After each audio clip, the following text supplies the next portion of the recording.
All right, back out here today. I have some plastic gauge. We're gonna check the clearances on the crank and on the rods. My friend Sam is gonna be stopping by to hang out / help with putting this engine back together. This is Sam, say hi, Sam. Sam and I are gonna be working together on an upcoming project on his Dart. It's a 73 Dart, 340, 727. So you guys are gonna see that in an upcoming video. That thing's been sitting for a long time. Sam did get it running. We do plan on dragging it outside, cleaning it up, and maybe in one weekend seeing if we can put that thing on the road. So stay tuned for that one. So here's what I went with. These are Engine Tech main bearings and also Engine Tech rings for the pistons. I do have King rod bearings they actually showed up. I just don't have them in the shop yet. But all I need right now is the main bearings. I've never used Engine Tech before. They're a Rock Auto supplier. We're gonna try it. So everything that we're putting back in here is all standard size. The pistons are standard bore, so the thing hasn't been bored yet.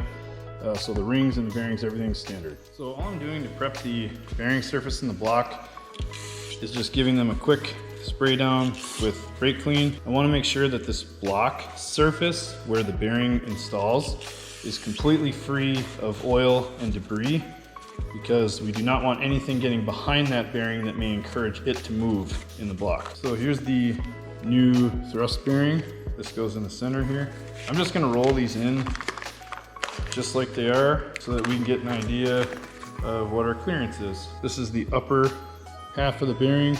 It has the oil hole in it. Down in the block here, there's the oil hole. We're gonna line up the oil hole with the hole in the block. And then I am actually gonna kind of roll this in. So I set the bearing in place. You always look for the locking tang, which is this little nib right here. That's what's gonna hopefully hold the bearing from being able to spin in the block. I'm gonna set the bearing in place and then try to roll the bearing into position. The goal here being to get the bearing to slide into the block and not have any pinch to it. I'm gonna do that to the rest of the mains, and then we'll get the crank set in here. If any of you guys have seen this before, this is plastic gauge. I will go on record and say that this is not the most accurate way to check your clearances. You should probably do this with a mic and a dial or a caliper or whatever, just to be very, very, very sure.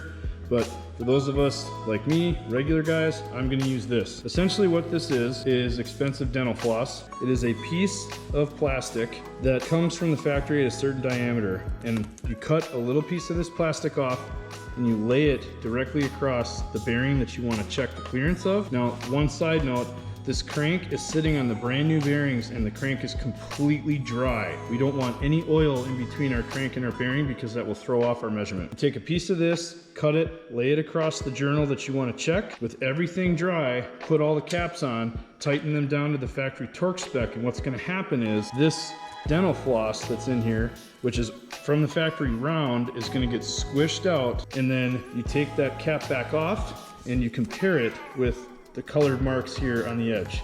Now this is kind of loose, but it will give us an idea of whether we're in tolerance or way out. So the green plastic gauge is from 1 to 3 thousandths of clearance, which the factory specs on a KA crank are, what did I say it was again? 2 to 2.5 thousandths on the mains, and then 1.5 to 2-ish or something on the rods. So we're gonna check both main and rod bearing clearance at the same time. And how I'm gonna do that is I'll take a piston and slide it in the bore just so that I can get the rod over the crank. I'm just gonna cut a little bit, try to get a better idea what this looks like. That's the dental floss, and we just need a little bit. Now, if you guys are anything like me, this stuff is really hard to hold on to. It's very thin, and of course, as soon as you set it on the bearing that you need to measure, it's gonna blow away. I'm gonna pick that one for a rod. I will pick probably the one right next to it for a main bearing. And as I said before, this is not the most accurate way to do this, but it's the way I'm gonna do it. So stick around and find out if this engine lasts at all or if it blows up right away. I think before it blows up, it's gonna spool at least once or twice. Right? It'll blow up in spectacular fashion. Exactly. So in order to avoid the fact that you are not doing things exactly right, just make sure that if the engine does blow up, and it likely will, that it happens in as spectacular fashion as you can. 2 pieces of plastic gauge are set right there. We're gonna drop the crank girdle on, tighten things up, and then get a piston ready to go in from the bottom. According to the internet, main bearing torque spec on a KA is 34 to 38, but some other sources say 34 to 41 foot-pounds.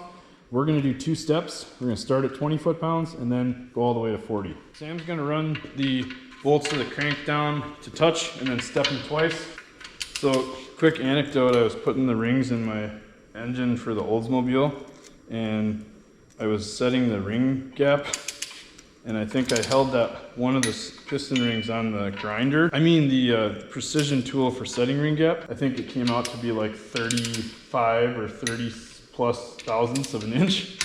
Normally for that thing for boost it's like 28 thousandths for gap. I called the cylinder ring manufacturer and they said just put it on cylinder 7 and send it, because that's not too bad. Cylinder 7 gets hot on LSs. We're ready to check the rod bearing clearance at the same time. So I have one of the pistons I took out yesterday. I pulled all the rings off of it so it'll just slide into the cylinder. I have the new bearing loaded into the rod on the big end here. So Sam's gonna help me out. We're gonna push this in from the bottom, then lay a piece of plastic gauge over the journal, and then set the cap on with a new bearing in it. So again, no lube, completely dry. We're not gonna spin or move anything. We're just gonna slide this in, torque it down, and then take it right back out.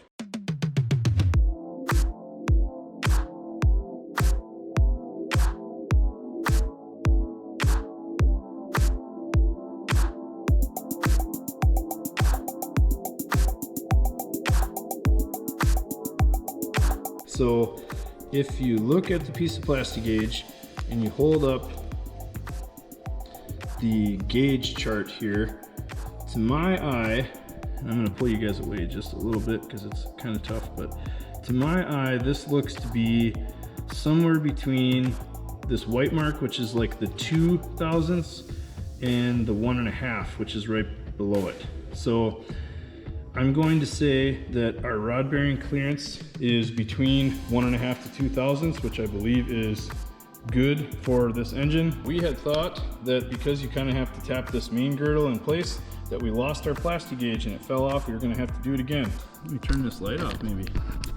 Luckily for us, a piece of plastic gauge fell down, but it is still nice and perpendicular to the bearing. So if you guys can see that, probably not, this camera does not autofocus. To my eye, that plastic gauge spreads out almost perfectly to 1.5 thousandths, which is like dead on, if not dead in the middle of what we need for main clearance. What I'm gonna say is, we're gonna run the crank, it's gonna be great. Okay, we're gonna take a little pause from measuring the bearing clearances for the crank. We're gonna skip to re-ringing these pistons. So this is piston number 4, as I have drawn on there. And all I did with these is I pulled off the stock rings and sprayed some brake clean using an old toothbrush, cleaned out the ring grooves. These pistons actually look really good. There's a little bit of scuffing on the skirt, which is to be expected, but otherwise everything else seems to be really nice. The rod bearing, or the piston pin here moves freely. We're gonna begin by installing these rings. So for those of you who have never done this before, I believe, and don't quote me on this, I'm not an expert, most pistons have 2 compression rings in the top 2 grooves, and then the 3rd ring is actually the oiling ring. The first 2 rings will be some sort of solid, either steel or cast iron, or sometimes they're even chrome plated. And then the oil ring is this wiggly wavy guy right here, and that has like an upper rail and a lower rail that sandwich this thing in there.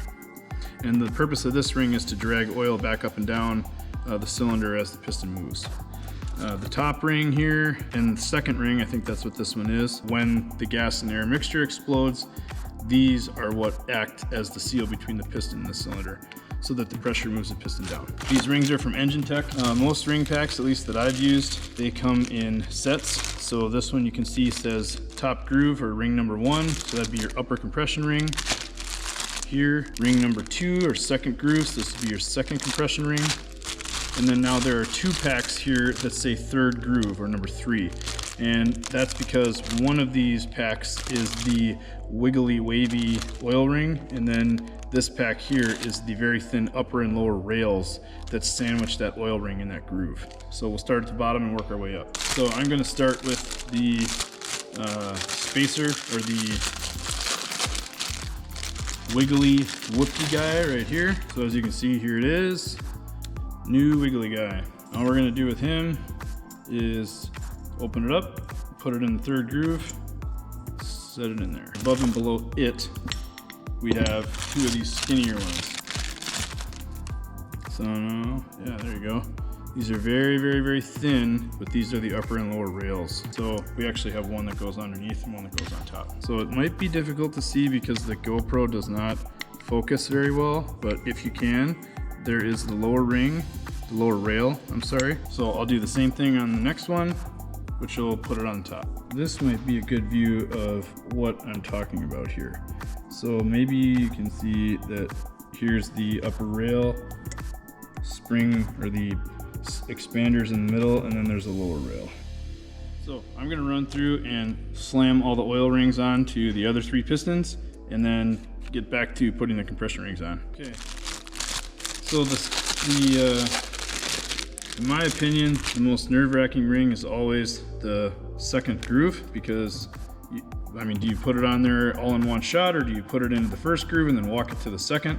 Anyway, these rings on the top of the ring, which helps you orient it on the piston, there's actually a little laser etching here that says top.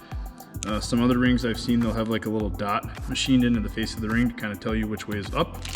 It's also specified on the instructions here. I think I'm gonna try to walk this on in one shot here. Hopefully don't break a ring. Have to reuse another one or order another spring pack or ring pack. But the way I start these, the gap right over the edge, tip of the ring into the groove I want it to go into, and then spin the whole ring around the piston until it starts walking into the groove there. And then the high stress part is just when you got to get the end over it here. And there we are. So there's the second ring. I'll pick up when I'm ready to put the top rings on. All right, last thing is the top ring.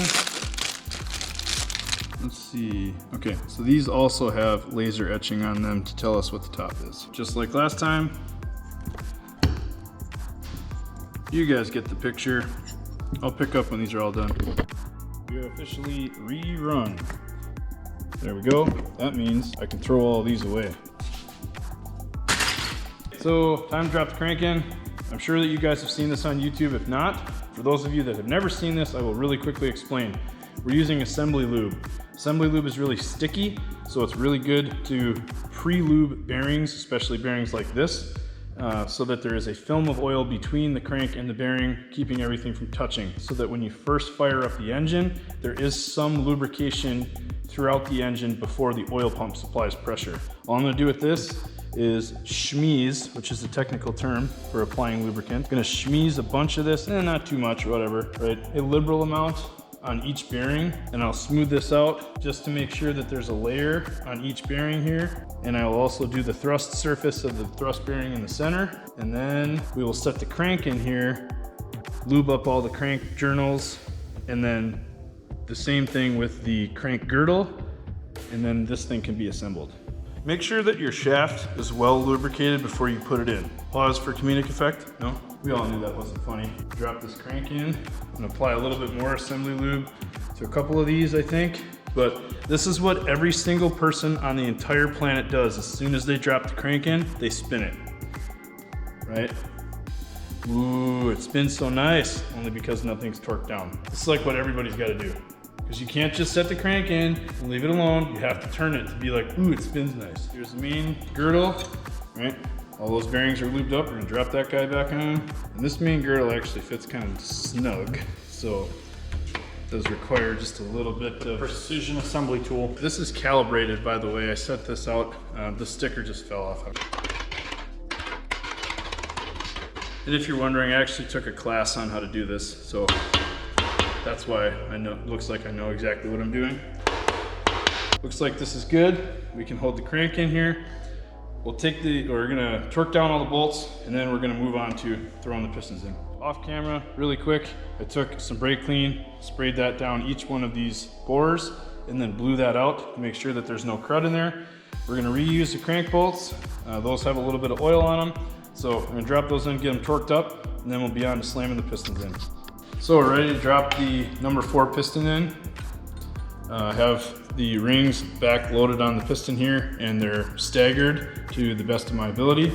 So I'm going to coat this piston with oil all the way around the rings just to make it slide into the bore a little bit easier. So we're just going to lightly spread this around.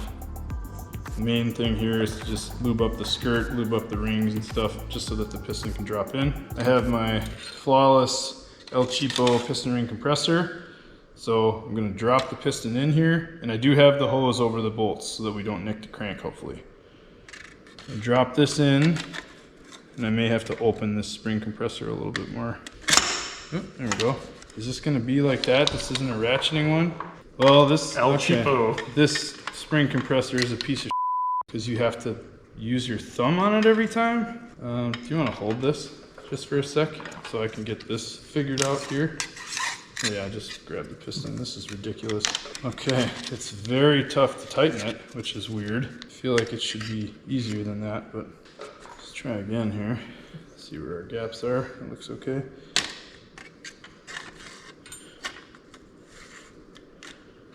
Okay, now it's going to be too tight.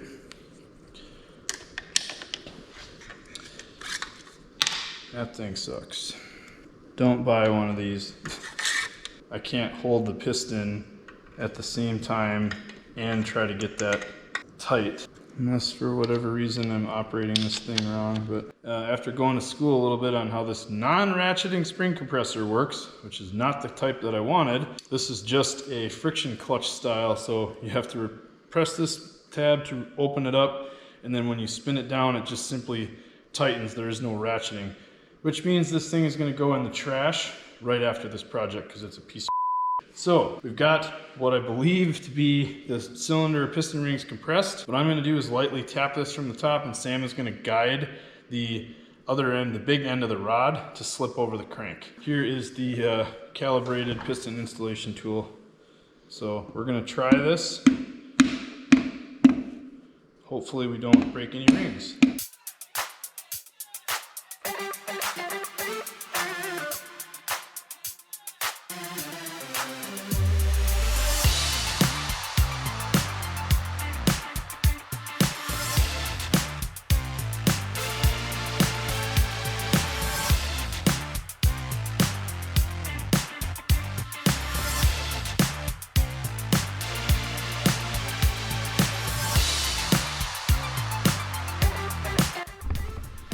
All right, viewers, here it is, a rotating short block. Now, you may be able to hear that on the camera.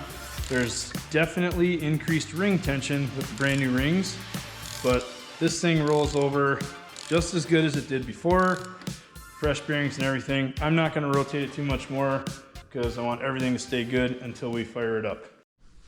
All right, back out here today. Plan today is to finish the cleanup on the cylinder head, which is all assembled, get a quick coat of paint on it, and then actually put it on the block to make a long block today. I'm just gonna hit the sides of this head with a nylon bristle brush. I think this works pretty good for aluminum, and it doesn't chew it up quite so much like a wire wheel would.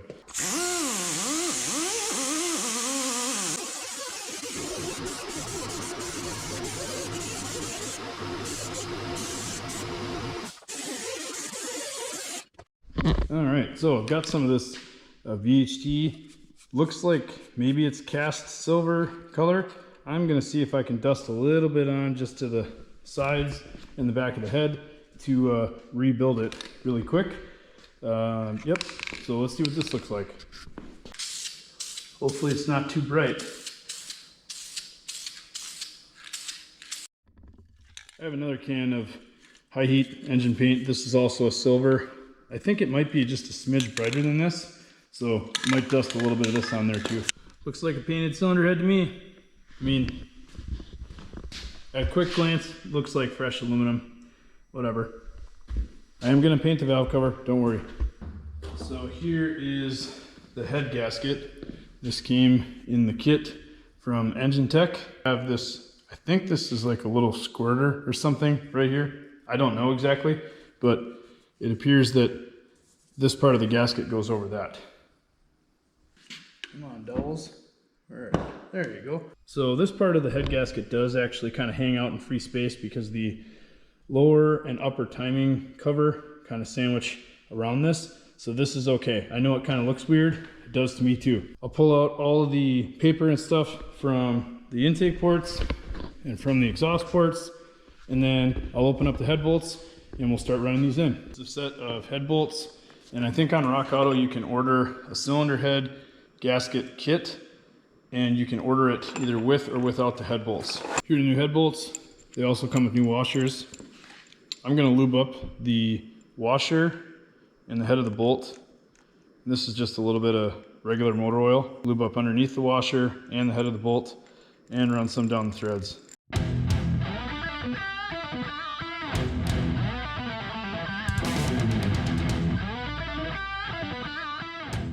The head bolt tightening sequence for a KA, according to an online forum, I think it's Nico Club here. We're gonna run all of them down to 22 foot-pounds, then to 59, then loosen them all up completely, then run them to 25 and then 65 for a final torque. So 4 steps. It's gonna take me a little bit. I'll time lapse that.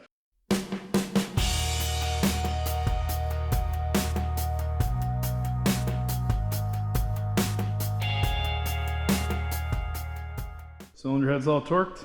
I just set the valve cover on there to keep it clean. I don't know if I like the silver head on the black block. That's how I've always done my LS stuff, but maybe I'll have to change it up for this one. That's where we're gonna end this video. If you like what you're seeing, consider subscribing. It's free and it really helps the channel grow. So yeah, that's where we're gonna stop this week. We'll pick up next week, and I'm not exactly sure what video is coming out next, but stay tuned for that one. Should be fun. Thank you all for watching. See you next time.